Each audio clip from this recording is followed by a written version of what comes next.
that's nice. Giggling David. Thank you, Lucy. I'm giggling too. I mean, life is, my father had a million problems growing up that he told me about as I was a boy and a young man. I didn't realize at the time, so I can handle myself if these things happen to me. He stuttered. He wore knickers to school.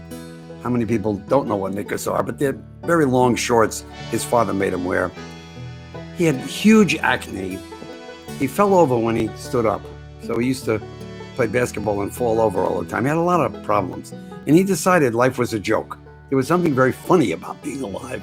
And he laughed his way all the way up until he died. He never got down on himself or the world. Instead, he said, this is some kind of a joke, what's happening to me. I don't see it all funny, but I do live a gay existence in just how amazing the whole thing is. I'm sure you all feel that way. Now, this message is held for review, it says, because Lucy said the word shit. Shit is acceptable. I think I told my son, Henry, tell me if this is so. Didn't I say that shit is not one of the 7 dirty words that goes on TV? The 7 dirty words that you can't say on TV.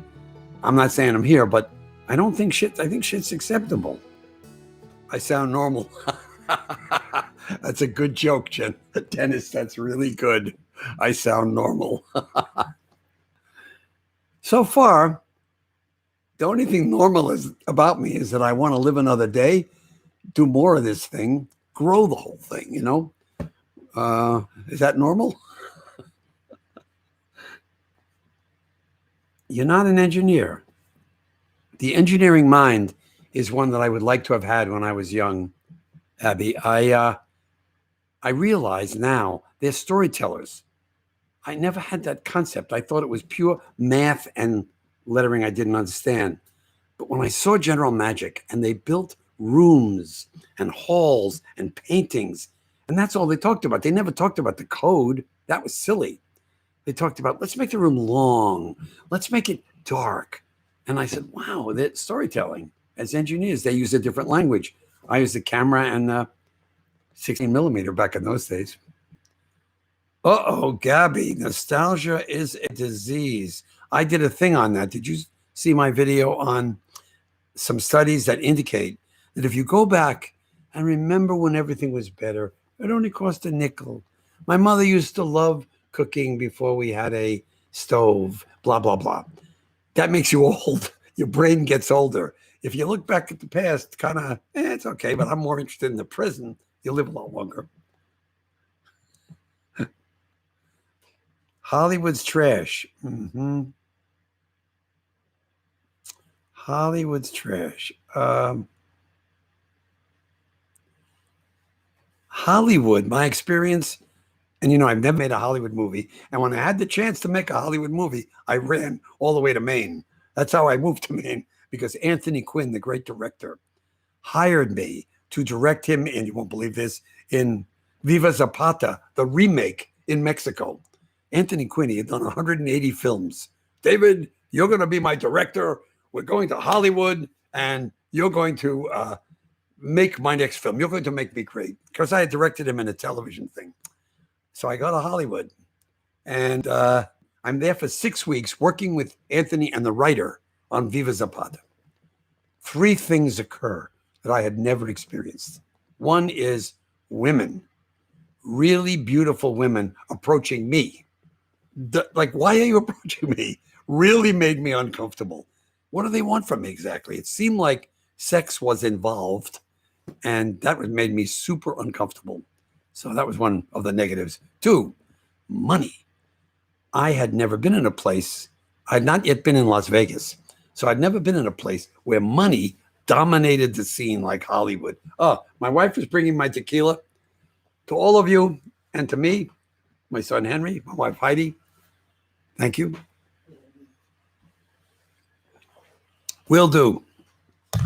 Second thing, money. Now, did they act disgusting? No, I did not see that in Hollywood, but I was with very good people. I was with classy people, but money was everywhere. Everybody had everything they wanted in money. I'd never been in that. And that made me very uncomfortable. I was far more comfortable, as I've said in so many of my videos, with the working man. I'm comfortable with the blue collar class. That is not only the class I come from, but it's a class I trust, or I have trusted. It's a bit complicated now in the world. So there's money. The third was drugs. Now, as I smoked dope in high school. You know, the dope was fun. I did it every couple of months, and it was fun. And guys had it hidden in little boxes in their basement in case the police came. I didn't know anything about cocaine at the levels that was being used. That scared me. So I came back from that trip, quit the job. Everybody said to me, are you fucking crazy? Quit the job? You got Anthony Quinn, all the money in the world. We're going to make a great movie. He wants you as the director. I couldn't do it. So in answer to your question, then it's long answer. It ain't the best culture in the world that I've seen, Hollywood, but it's nowhere near the worst. Nowhere near the worst. Genuine people. Genuine people. It's so much easier in life to be genuine. The alternative sucks. You have to think about all the time what you're saying to that person, what you're saying to that person. What face am I showing them? What face am I showing? I can't do that. I don't want to do that. Too much stress. I wouldn't be alive. Here's me. Here's who I am. In some ways, I have great confidence. Put me near the editing room. Put me in an interview. And I swear I am one of the best there ever was from the time I was 20. I just could hear words, ideas that weren't being said. The person didn't even know they thought it, but I could hear it. And when I asked the next question, it had in it what I know they said that they didn't think they said. And then they would speak. And then at the end, they would say, I don't know why that was so good. I know why it was so good. So that's core competency. And I have great confidence there. How to make a living? I have just about the same amount of confidence I've always had, which is this is a fine wire I'm on, being independent. Do I like nice things being said? From an ego perspective, no. If you're going to make independent documentary films, you got to have no ego. By film number 3, you're going to get slammed on the one side, ignored on the other, and liked on the third, and you never know. You never know, no matter how good you are at judging the film, what's going to happen. So ego is not it. The tequila's kicking in. Dennis says, it's really not. I don't know why, but I'm a pretty good drinker. I come from a family of non-alcoholics. We didn't ever drink. And when I started in the business world, you had to drink. And I learned how to drink. And I learned that tequila was the only drink I could have that made me fit in with the group when I was doing my corporate work. And everybody was drinking at lunch. I could tell you some great stories of my early life, corporate life, and how I survived, where I worked for companies at the senior level. I was working for the CEO and the top folks. Oh, God. Hilarious. Tequila is my favorite. Yeah. I mean, rum, scotch, other alcohols make me drunk. I don't get drunk with tequila. I get high. And then about 4 hours later, it doesn't feel so good. I accept that. Until you're 26 years old, Harvey, it affects your brains. No the hell way did that make any sense. Same with marijuana. It's affecting your brains up until you reach, I think, at least 24. Do you know, as a 17-year-old, you only have 50% of your prefrontal cortex. The prefrontal cortex gives you a clear perspective of it gives you a perspective on the future. So you got a bad ability right now to judge the future of your actions. You can't really see it because your brain won't allow it. I love the people who call me an old man. I love that. That's so much fun. Get this old man out of there. What are you doing, old man? You should go lie down in a bed. I sometimes write them back and I say, pal, I'll race you up my hill. I can't race up the hill, but I can outthink them. I really can. My mind is faster than it has ever been, and it was always quick to verbalize very poignant ideas. I have found a way, as some of you will know, hopefully all of you, to connect to my stomach and my feelings. And there's a famous Thich Chuan Hong, or whatever his name is, that guy, the Buddhist guy, could never say his name right. Do you know it, Henry? Anyway, he said, when you hear from someone else, let it sink into your belly for 3 seconds. Let it sit in your belly for 3 seconds. Hear back what your gut is saying 3 seconds, and then speak back. I find the place in myself. And from that place, I'm surprised by what comes out. That's interesting. I am not aware of what I'm going to say in advance of saying it. And I read in a book, and I'm not sure this is true, extroverts like me speak and then figure out what they think. Introverts think and then express what they feel. Totally different. Really hard to talk to an introvert if you're an extrovert. You got to understand it. I try. I love you in Russian. My son wanted to learn Russian. Henry, he's on here. You know why? Because he was getting his ass kicked in gaming. When he was 9 years old, he said, who are these people, the Russians? They're consistently beating me in gaming. Yes, it really provoked Henry. He could see a different way of thinking. He also, from gaming, Henry got a sense of the Russian character, of the bear, of the, I told him the story of these Russian pilots, these women in World War II, flying World War I level planes against the Germans, greatest air force there was at that time, certainly around them. And the German pilots, when captured, they were asked, what was it that frightened them most? It was these Russian women pilots, he said. They did things that were beyond scary. We were terrified of them. It tells you something about the Russians, doesn't it?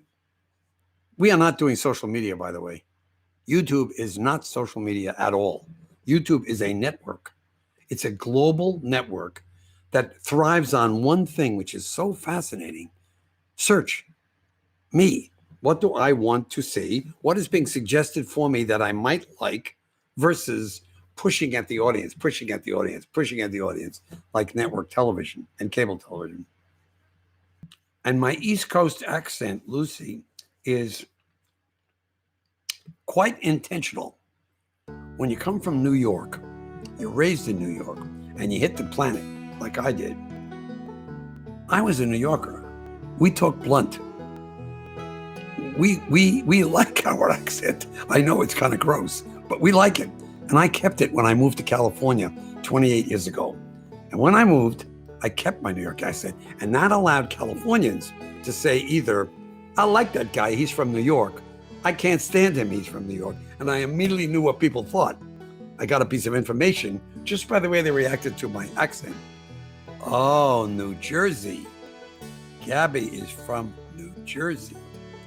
They're great folk, particularly the working people of New Jersey. All those big corporations along the coast of New Jersey by Route 95, pharmaceutical companies, phone companies, and others.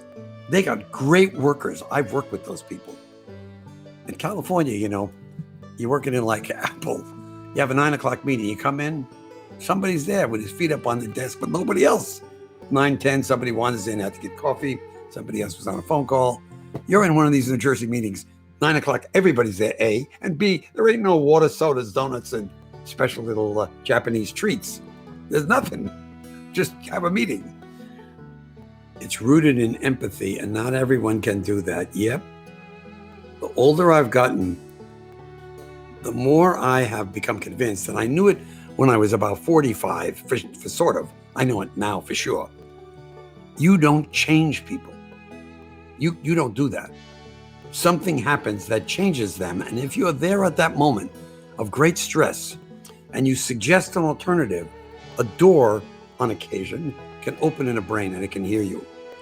But you could say it 50,000 times, 50,000 ways, and you don't change someone's level of empathy, level of awareness, contact with themselves.